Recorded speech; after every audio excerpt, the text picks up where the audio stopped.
Hello students, कैसे हैं आप। आज हम लेके आए हैं क्लास 12 का वाइवा का। अगर आप लोगों ने शुष्क सेल बनाया है तो शुष्क सेल का वाइवा का जो क्वेश्चन पूछा जाएगा वो हम आपको बताएंगे। शुष्क सेल में क्या क्या चीज़ें होता है वो थोड़ा सा देखेंगे।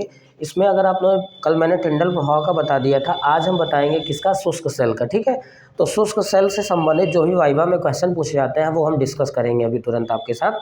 क्या है कि कल मैंने टिंडल इफेक्ट का बनाया था, तो एक एक वीडियो ऐसे आता ही रहेगा, आप उसको तैयार कर लीजिए, क्योंकि वाइवा में ज़्यादातर क्वेश्चन जो मैं यहाँ प्रोवाइड कर रहा हूँ उसी क्वेश्चन को पूछा जाता है वहाँ पे।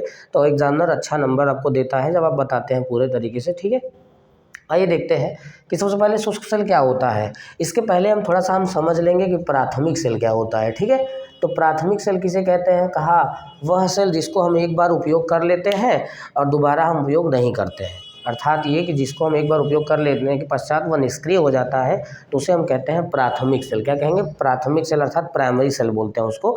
मतलब ये कि जिसको हम एक बार उपयोग कर लें तो दूसरे अगर दोबारा उपयोग कर रहे हैं तो पूरी तरह क्या हो जाए, निरस्त हो जाए, तो उसे हम कहते हैं प्राथमिक सेल। ठीक है, प्राथमिक सेल का ही उदाहरण है शुष्क सेल और जो है मरकरी सेल। मरकरी सेल और शुष्क सेल ही उसका उदाहरण होता है।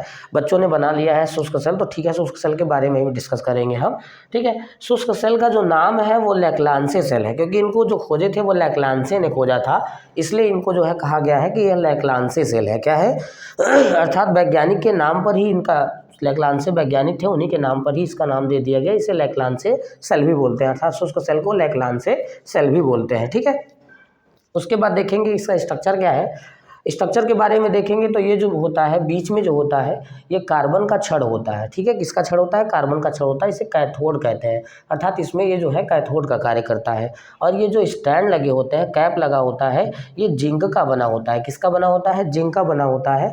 और जिंक का बना होता है जो किसका कार्य करता है, एनोड का कार्य करता है। अर्थात ये पूरा स्टैंड जो होता है, ये किसका पात्र पूरा जो होता है, जिस पात्र में रखा जाता है, मेंटेन किया जाता है, वो पूरा किसका बना होता है, जिंक का बना होता है। ये किसका काम करता है, एनोड का कार्य करता है। ठीक है, उसके बाद जो है हम देखेंगे कि इसके अंदर जो ये पदार्थ भरा होता है ये क्या होता है। तो बताया गया कि मैग्नीशियम ऑक्साइड और कार्बन और NH4Cl का जो होता है इसके अंदर पेस्ट भरा होता है। ठीक है, इसके अंदर जो भरा होता है वो ये सभी मिश्रण जो है, इस मिश्रण को इसमें भर देते हैं। फिर अगला क्वेश्चन जो आता है वो आता है कि इसका उपयोग कहाँ करते हैं, अर्थात शुष्क सेल का उपयोग हम कहाँ करते हैं। तो आप बताएंगे घड़ी और ट्रांजिस्टर में हम जो है शुष्क सेल का उपयोग करते हैं। घड़ी और ट्रांजिस्टर में जो है हम शुष्क सेल का उपयोग करते हैं। ठीक है, उसके बाद जो है क्या है, फिर जो है ये बताया गया कि घड़ी और इसमें उपयोग करते हैं। उसके बाद है कि इसकी क्षमता कितनी होती है। तो इसकी जो क्षमता होती है भैया, शुष्क सेल की क्षमता 1.5 वोल्ट होता है। कितना होता है, 1.5 वोल्ट, अर्थात जो है इतने वोल्ट की जो है ये बैटरी होती है, शुष्क सेल होता है। तो आप इस तरीके से, ये इसका फिगर है, अगर आप लोगों ने इसको बनाया हुआ है क्लास 12 के केमिस्ट्री में शुष्क सेल, तो आप इस तरीके से वाइवा का क्वेश्चन आप मेंटेन कर सकते हैं। ठीक है, सबसे बड़ी बात होती है कि इसे और किस नाम से जानते हैं, तो आप बताएंगे इसे लैक्लांसे सेल कहते हैं। ठीक है, लैक्लांसे सेल के नाम से जो है रखा गया है, इसलिए इनको लैक्लांसे सेल कहा गया, क्योंकि इन्हें लैक्लांसे ने खोजा था।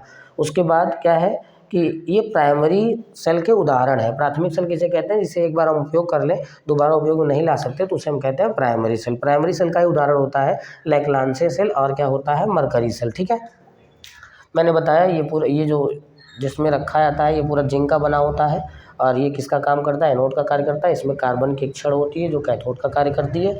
इसके अंदर जो मिश्रण भरा होता है वो मैग्नीशियम ऑक्साइड कार्बन का भरा होता है। एक इसमें रिएक्शन तो नहीं पूछा जाएगा फिलहाल, इतनी सारी चीज़ें ओरली हैं जो वाइवा से रिलेटेड है, तो ये आप तैयार कर लीजिए। इसकी क्षमता होती है 1.5 वोल्ट। ठीक है, और इसी तरीके से अगर आपको फिजिक्स का चाहिए, बायो का चाहिए, तो आप हमारे चैनल को सब्सक्राइब कर लीजिए, क्योंकि इस तरीके से मैं फिजिक्स का भी प्रोवाइड करूँगा और बायो का भी प्रोवाइड करूँगा। जितना भी प्रैक्टिकल आप लोगों ने बनाया है वो आप कमेंट में एक बार थोड़ा सा हमको बताएंगे, तो हम जो है उसी वीडियो बना देंगे। ठीक है, उससे रिलेटेड वाइवा का जितना क्वेश्चन होता है वो सभी क्वेश्चन मैं प्रोवाइड कर दूंगा। ठीक है, थैंक यू, धन्यवाद।